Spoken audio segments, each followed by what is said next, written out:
L'émigration valdôtaine a d'abord été une émigration d'hommes seuls. Rares étaient les femmes à émigrer au XIXe siècle. Et puis les femmes ont migré en plus grand nombre. Par mariage dans les pays d'accueil ou par regroupement familial, des foyers ont ainsi été fondés par ces valdôtains de l'extérieur. Mais leur histoire a d'abord débuté de façon temporaire. Il faut savoir que l'émigration valdôtaine a commencé au XVIIIe siècle, mais c'était une émigration temporaire. Les gens, notamment les gens, venaient en Savoie pour être instituteurs pendant les périodes d'hiver. Alors il était amusant de savoir qu'en fonction du nombre de plumes au chapeau, on faisait avec une plume, on savait lire, on apprenait la lecture. Avec une deuxième plume, on faisait la lecture et le calcul. Et la troisième plume, c'était le savoir général. C'était très intéressant de savoir ça, donc c'était l'émigration temporaire. Il y avait également une autre émigration temporaire vers les vignes vaudoises ou valaisannes. L'émigration temporaire a duré jusqu'à la fin du XIXe siècle dans les métiers traditionnels des Valdôtains, la mine, l'agriculture, des métiers difficiles. Mais les Valdôtains vont subir un double traumatisme, culturel et économique, avec le rattachement de la Savoie en 1860, rattachement de la Savoie à la France suite au référendum, et les familles Gaspard, Pélissier et d'autres, avec des noms bien français que l'on retrouve à Chamonix, ne comprendront pas pourquoi il y a une frontière. Et en 1861, deuxième traumatisme avec l'unification de l'Italie. Pourquoi l'unification italienne traumatise la vallée d'Aoste? C'est que la vallée d'Aoste était le cœur du royaume de Sardaigne. Et de ce fait, elle perd les débouchés commerciaux. Elle devient, ou plutôt la plaine du Pô arrive en concurrence. Et c'est un effondrement de l'économie valdôtaine. Ces Valdôtains, ils n'ont pas beaucoup de métiers. Bon, ils doivent émigrer et ils doivent s'adapter aux travaux durs que le pays d'accueil leur fournit. Les aspects les plus difficiles de toutes les émigrations du passé, comme aussi celles du présent, à mon avis, sont les sentiments. Le premier sentiment, c'est la nostalgie.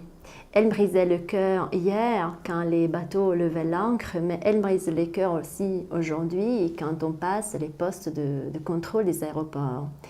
La nostalgie des personnes qui partent, mais aussi des personnes qui restent et qui ne voient plus la famille, une partie de leur famille qui s'en va. Et puis, il y a le sentiment de la difficulté de l'intégration dans la nouvelle société. C'est pas facile parce qu'ils doivent être acceptés par une autre société. Cela n'était pas facile dans le passé où nos émigrés ont vraiment subi des actes et des expressions de racisme. Ils étaient définis en spaghetti, Mussolini, même chinois ou chinoises. C'était des épithètes assez à l'ordre du jour. Et ils étaient vraiment insultés par les personnes qui vivaient dans des pays, dans des États différents. Un autre facteur va pousser à cette époque les Valdôtains vers l'exil.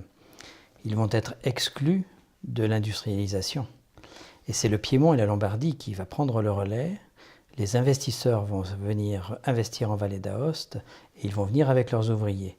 Parce que ces investisseurs n'ont pas confiance dans ces montagnards rudes, difficiles à manier et qui sont encore un peu trop français. Les Valdôtains, on en trouve un peu partout dans le monde, en France, en Suisse, en Italie, dans le Piémont ou la Lombardie, en Belgique, les Pays-Bas, en Allemagne, en Autriche, en Suède, et les plus téméraires aux États-Unis, au Canada, en Amérique du Sud, surtout en Argentine. Quelques-uns sont immigrés aussi dans l'Afrique du Nord, et puis en Australie et en Nouvelle-Zélande. Il y a eu également une émigration, mais un peu plus diffuse, dans d'autres pays, le Brésil. Il y a notamment une famille originaire de Saint-Rémy-en-Beauce, une famille réale. On a l'exemple assez récent de cette lettre qui est arrivée à l'évêque d'Aoste et qui précisait qu'une église avait été construite et qu'il fallait la consacrer. Et l'évêque d'Aoste était quand même surpris qu'on lui demande à lui, mais en voyant le nom de l'émigré qui écrivait, c'était un Nico. Les Nicos sont d'Arna, enfin ceux-là en tout cas étaient d'Arna. Et il a décidé d'en référer à la région, et la région a organisé une petite délégation pour aller en effet voir ces Nicos du Brésil. Et sur place, à Curitiba, donc un quartier entier était pratiquement un quartier valdotin, même s'il parlait portugais, ce qui est amusant, mais tous étaient émerveillés par ces 3 délégués qui arrivaient directement de la vallée d'Aoste, dont l'évêque d'Aoste, et qui leur expliquaient comment était vraiment la vallée, puisque eux ne l'avaient jamais vue. Il s'agissait en effet d'un médecin, Nico, qui était venu à Curitiba, qui a soigné les pauvres. Son fils a fait des études de médecine, il a soigné aussi les pauvres. Et tout le quartier, un quartier assez grand, avait décidé de construire cette église et de la consacrer à la famille Nico. Et comme les Nico étaient du Val d'Aoste, on a demandé à l'évêque d'Aoste de venir, ce qui fait que la région a souhaité recevoir au moins un des descendants qui est venu il y a 2 ans en Vallée d'Aoste découvrir un pays qu'il ne connaissait pas du tout, mais dont il avait beaucoup entendu parler. Il y a eu également un autre émigré qui est parti au Venezuela, qui est revenu en France et dont on vient de parler dans la presse, M. Humberto Lille. Mais l'émigration la plus conséquente du peuple valdotin, c'est en Europe. Et à Paris, il y a plusieurs zones d'émigration. Il y a la région parisienne, il y a le sud-est, et il y a surtout le sud-ouest, car il y a beaucoup d'Auvergnats, du moins, aux confins auvergnats, il y a beaucoup de Valdotins. C'était les paysans qui sont partis là-bas. À l'origine, en banlieue parisienne, vous aviez des vachers qui ont tenu des fermes. Notamment, j'ai connu un Isabelle qui a démarré, Émile Isabelle, qui a démarré en Seine-et-Marne. Et actuellement, il y a encore relativement beaucoup de Valdotins en Seine-et-Marne. La communauté valdotaine, si on peut l'appeler comme ça, en Seine-et-Marne, est vraiment une communauté très liée. Les gens sont très liés entre eux, ils se connaissent visiblement tous les uns les autres. Ils se réunissent, ou ici en France, en particulier en Seine-et-Marne, ou dans le Val d'Aoste, et ils sont restés très liés avec leur région d'origine. Ils sont pour beaucoup abonnés à des journaux locaux du Val d'Aoste. J'ai l'impression qu'il y a quand même tout un état d'esprit qui reste et qui n'apparaît aux gens de l'extérieur, non valdotins si je puis dire, que il faut vraiment aller chercher les gens parce que c'est une communauté, ça me gêne un petit peu d'utiliser ce terme-là, mais c'est une communauté très discrète aussi, hein, à sa manière, parce que d'autres communautés d'origine immigrée comme les Belges ou les Polonais sont plus visibles d'abord parce qu'ils ont des patronymes à consonance ou flamande ou polonaise, mais beaucoup de Valdotins ont des noms à consonance française, donc de ce point de vue-là, ils n'apparaissent pas. Ils sont relativement invisibles. Et puis, les gens qui ne sont pas d'origine valdotaine ignorent ces liens qu'ils ont entre eux. Ça se découvre comme ça, petit à petit. Tout va changer avec l'accélération de l'industrialisation à la fin du XIXe siècle. Les Valdotins ne correspondent plus au marché. L'immigration va être obligée de se diriger vers les grandes villes, Paris, Lyon, Grenoble, Marseille, ou même dans des régions comme la Lorraine. Une deuxième vague importante d'immigration s'est faite à l'époque de l'avènement du Duce de Mussolini et du fascisme en Italie. Qui plus est, le Valdotin par lui-même n'avait plus la possibilité d'avoir les emplois qui lui étaient plus ou moins réservés avant. L'italianisation de la vallée d'Aoste commençait. Et le seul recours qu'il y avait pour garder un esprit de liberté était de venir vers les pays francophones les plus près, la Suisse, la France et la Belgique. Et là, à Paris, nous avons donc eu un apport important de cette émigration. Les premières traces de mémoire de Valdôtains en Seine-et-Marne remonte, je crois, celle que j'ai trouvée au recensement de 1906. Mais il y en avait en Seine-et-Marne avant cette date-là, d'après les témoignages que m'ont fournis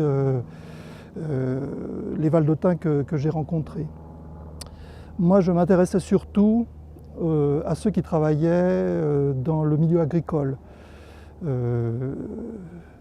Donc il semble qu'il y ait eu des Valdôtains, en particulier à Paris, dans d'autres professions, comme cocher, taxi ou frotteur de parquet. Je crois que c'était une activité traditionnelle. Mais pour se limiter au cas seine-et-marnais, et au canton de Crécy-en-Brie en particulier, on les voit surtout commencer à apparaître en 1906 et être beaucoup plus nombreux déjà en 1911. Alors on les trouve donc dans des fermes. Presque tous ont comme profession vachers. Compte tenu de leur expérience dans le domaine de la fabrication du fromage du Val d'Aoste, ils étaient aussi employés à la fabrication du brie, qui était la fabrication de fromage traditionnel de Seine-et-Marne. C'est difficile de partir de la vallée d'Aoste, comme de toute région et de toute terre natale. L'aspect le plus facile, qui a facilité, je veux dire, les émigrés surtout d'autrefois, c'était peut-être l'aspect linguistique. Le français a beaucoup aidé les Valdôtains d'autrefois à bien s'intégrer dans les pays francophones, la France et la Suisse notamment, et aussi le fait que la France était tout à fait proche de la vallée d'Aoste, donc les conditions de voyage étaient moins pires que celles vers l'Australie plutôt que les Amériques. L'émigration aux États-Unis d'Amérique a été très conséquente, à tel point qu'à New York, les Valdôtains ont créé leur propre cimetière. Malheureusement, je ne me souviens plus des dates. J'ai simplement souvenance du dernier Valdôtain que j'ai connu. Il s'appelait M. Oscar Berthaud, qui était de Saint-Pierre, et que nous avons eu le plaisir de rencontrer pendant des dizaines d'années dans toutes nos rencontres. Et c'était un fidèle. Il revenait régulièrement en été ici pour participer aux activités des associations et aux repas qui étaient créés. Une des plus vieilles sociétés de l'émigration est de se trouver aussi en Amérique, à New York. Et ce qu'il y a de formidable, c'est qu'elle est écrite en anglais et en français. Et c'est le président Fenoil qui nous a remis ça le 15 novembre 1921. Voilà ici le certificat de l'incorporation, comme il dit, de la Valdôtaine Mutuelle Valdôtaine d'Aide Société. The Valdôtaine Mutual Aid Society. Signé par le député secrétaire des États, Thomas F. Kennel. Et tout est écrit ensuite en français. L'union fait la force. Avec là, les promoteurs et les fondateurs.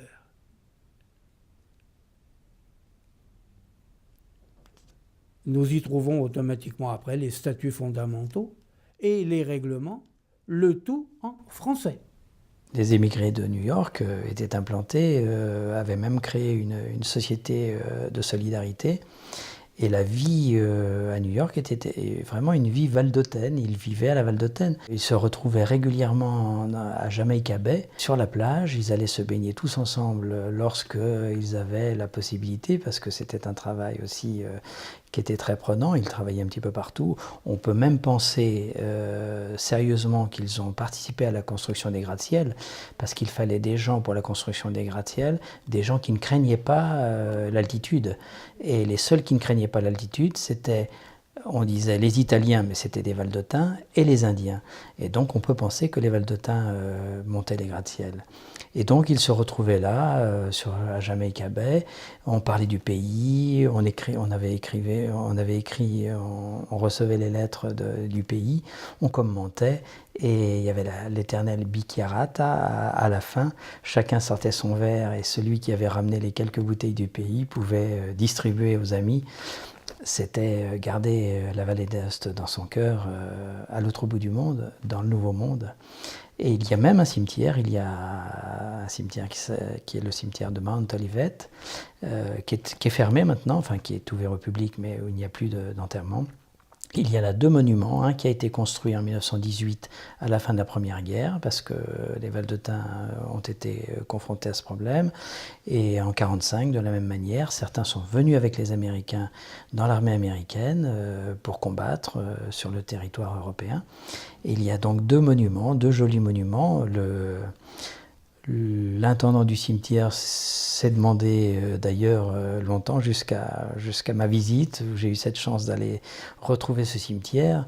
Il était étonné de voir 2 monuments avec une tête de chamois dessus et des noms complètement européens et voire même français, puisqu'on y retrouve des Feneuil, on y retrouve des Perret, on y retrouve des Berthaud, bien sûr tous ces noms que nous avons en Vallée d'Aoste. L'association, on pourrait le dire, est toujours en activité, même si réellement elle a cessé son activité dans les années 60. Ce cimetière, avec ces 2 monuments, sont d'une certaine manière le témoin de l'activité de ces Valdôtains, de tous ces présidents. Le monument a été acheté à chaque fois par l'association, aussi bien celui de 1918 que celui de 1945. Et au moment de l'achat, les présidents ont décidé que les présidents et leurs familles, et même les gendres américains mariés avec des filles valdôtaines, apparaîtraient sur les monuments. Donc à chaque décès, le monument est gravé avec le nom de la personne qui décède. D'ailleurs, moi-même, quand je suis allé en 2001 et que je suis parvenu à retrouver ces monuments, la fille du dernier président, le président Berthaud, sa fille venait de décéder à l'âge de 93 ans. Et elle venait d'être enterrée, mais le nom n'avait pas pu être encore inscrit. Et lorsqu'il sera inscrit, eh bien, tous ceux qui étaient sur la liste des présidents et de leur famille sont sur ces monuments, et ce sera vraiment le témoin pour toutes les générations futures de cette activité intense que les Valdôtains sur le territoire américain ont pu mener, et dans la ville de New York en particulier. Autrefois, quand il n'y avait aucun moyen de retourner, parce que c'était cher, c'était difficile, et puis les personnes qui étaient en Amérique, en Australie, pour ces personnes, était presque impossible, mais ces personnes avaient le rêve de retourner. C'était dans leur désir, le fait de pouvoir retourner en Vallée d'Aoste. Peu d'entre eux sont retournés parce que c'était aussi question d'argent. Donc les personnes qui ont fait retour dans leur petite patrie ont vendu leurs biens à l'étranger, par exemple leur ferme en Amérique, et seulement à ce moment-là, ils ont pu faire retour avec l'argent gagné. Pour les autres, c'était impossible. Pas d'argent, pas de moyens, et donc la vie était désormais à l'étranger.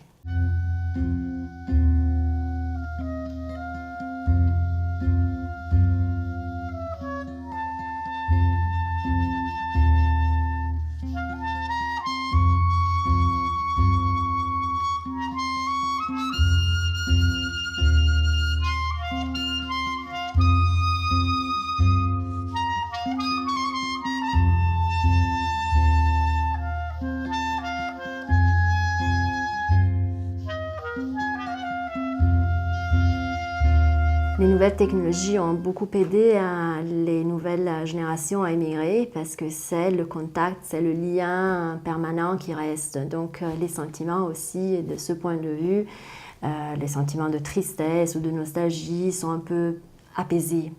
Tandis qu'autrefois, les lettres, c'était des lettres très rares. Et donc, des personnes recevaient de la correspondance quelques fois par an, même pas. Et il y a, par exemple, des familles qui ont perdu leurs fils, les 2 fils, en Australie. Pas de correspondance, pas de lettres, dans le néant, pratiquement. Et donc, oui, je veux dire, les choses ont changé, les événements aussi, mais et dans le passé et dans le présent, les contacts sont et étaient fondamentaux.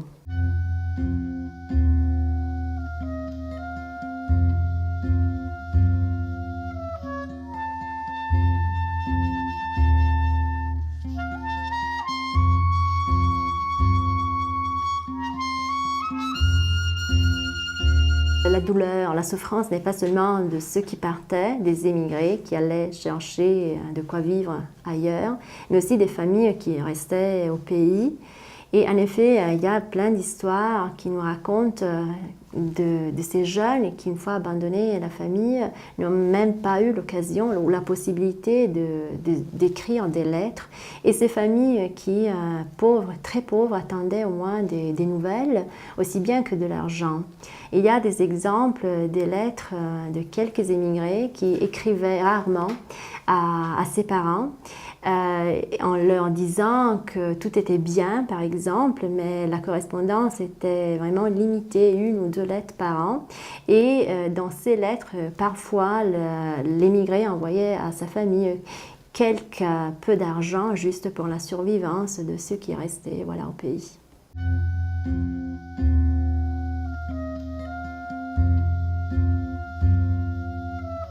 Il y a des histoires qui m'ont touchée. En particulier sont les histoires des jeunes qui devaient abandonner la vallée d'Ost. Aujourd'hui, ce seraient des adolescents, mais autrefois, dans le passé, à 15 ans, ils ont dû s'embarquer et voyager pour des mois jusqu'en Australie ou en Amérique. Ils étaient seuls, ils étaient sans argent, et ils ont dû supporter vraiment toutes les difficultés et seuls dans le monde, sans famille, sans père, sans mère. Les Valdôtains partent en général dans les pays où il y a un travail dur, un travail que l'on laisse justement aux émigrés. Les mines, les travaux de la ferme également, des exploitations. Donc pour les mines, on trouve des Valdôtains au Colorado, on en trouve en Amérique du Nord, on en trouve en Amérique du Sud. On en a un peu en Allemagne et on en a bien sûr en France. En France, on a les Valdôtains des mines, on a les Valdôtains frotteurs de parquet, donc dans la ville, et on a aussi les Valdôtains de l'agriculture, dans différents endroits. Ils viennent garder les vaches, c'est ce qu'ils savent très bien faire. Au départ, l'activité principale, c'était l'agriculture. Pour ceux qui avaient la volonté de continuer l'agriculture, pour ceux qui ont voulu changer, ils sont tournés vers l'industrie. Et il y en a qui ont réussi très bien dans l'industrie. Il y en a un qui était présent, que vous connaissez, René Villermain, qui a monté une société de nettoyage et qui a réussi dans la vie.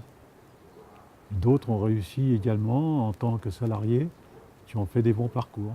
Mais ce qui est intéressant de noter, c'est l'évolution, disons, éducative des descendants.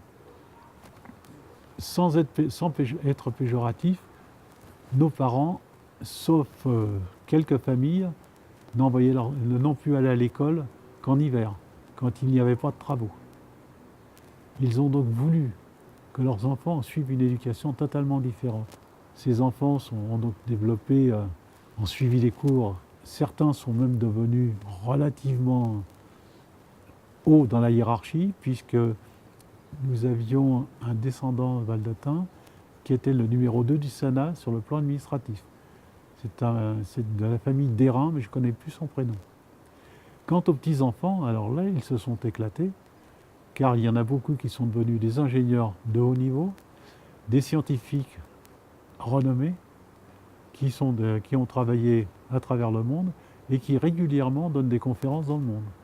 Ils ont dû abandonner leur famille, leur maison, leur région, et vraiment ils ont dû avoir la force et le courage d'aller ailleurs et de plonger dans l'inconnu. Et ça vaut pour le passé, mais aussi pour le présent, parce que les jeunes d'aujourd'hui qui ont repris la route de l'émigration, ils rencontrent les mêmes difficultés, plus ou moins, que les émigrés d'autrefois. Et eux aussi souffrent beaucoup de l'éloignement de la famille, de la région, de leur vie ici, de leur vie valdôtaine. Et donc l'aspect qui m'a le plus touchée sont les sentiments, en particulier l'attachement des émigrés d'autrefois comme des émigrés d'aujourd'hui aux origines et à leur famille ici.